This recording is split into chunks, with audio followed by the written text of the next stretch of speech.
ایسا کوئی نہیں ملے گا جو اسلام کی ایسی تعریف پیش کرے جس سے سارے پاکستانی مسلمان ثابت ہو جائیں۔ ناممکن ہے، آدھے لوگ تو ضرور کافر ثابت ہوتے ہیں۔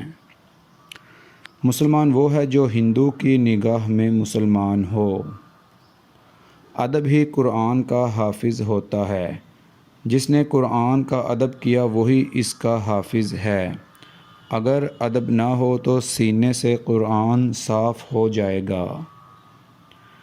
پسندیدہ چیز سے جدائی موت ہے۔ جن کی پسندیدہ چیزیں موت سے پرے ہیں ان کو مرنا آسان ہے۔ جن کی پسندیدہ چیزیں یہاں رہ جائیں گی ان کے لیے موت مشکل ہے۔ غصہ ایسا شیر ہے جو تمہارے مستقبل کو بکرا بنا کے کھا جاتا ہے۔ اللہ تعالیٰ کا تقرب جنت ہے اور اللہ تعالیٰ سے دوری دوزخ ہے۔ جب موت سے پہلے موت کا مقام سمجھ آ جائے تو موت کے بعد ملنے والے انعام موت سے پہلے ملنا شروع ہو جاتے ہیں۔ اگر تیری نسبت باقی کے ساتھ ہو گئی تو تو باقی ہو جائے گا۔ اب تیری نسبت فانی کے ساتھ ہے اس لیے تو فانی ہے۔ فنا سے نسبت اٹھا کے بقا میں لگا دے تو سب آسان ہو جائے گا۔ اگر تذبذب کو تسلیم میں داخل کر دو تو موت سے پہلے مرنے کی بات سمجھ آ جائے گی۔ چور ضرورت کا نام ہے۔ بندہ اندر سے برا نہیں ہوتا، ضرورت برا کرتی ہے اور ضرورت ہی نیک کرتی ہے۔ ضرورت نکال دو بندہ ٹھیک۔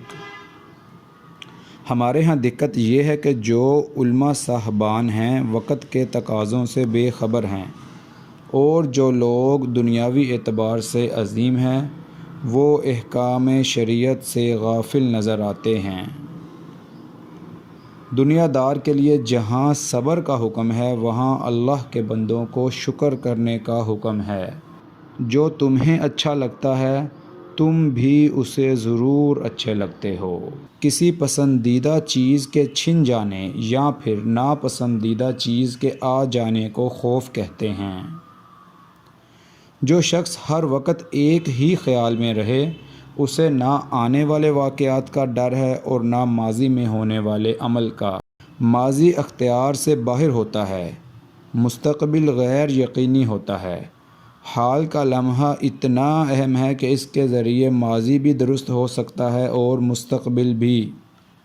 گناہ گار ماضی حال میں توبہ کر کے نیک بن جاتا ہے۔ آنے والے اندیشے حال میں توبہ کرنے سے بہتر ہو سکتے ہیں۔ تھوڑی دیر کے لیے اگر آپ اپنے آپ کو ایسا بنا لیں جیسا پیدا ہونے والا بچہ ہے یا مرنے والا انسان ہے تو سکون پیدا ہو جائے گا۔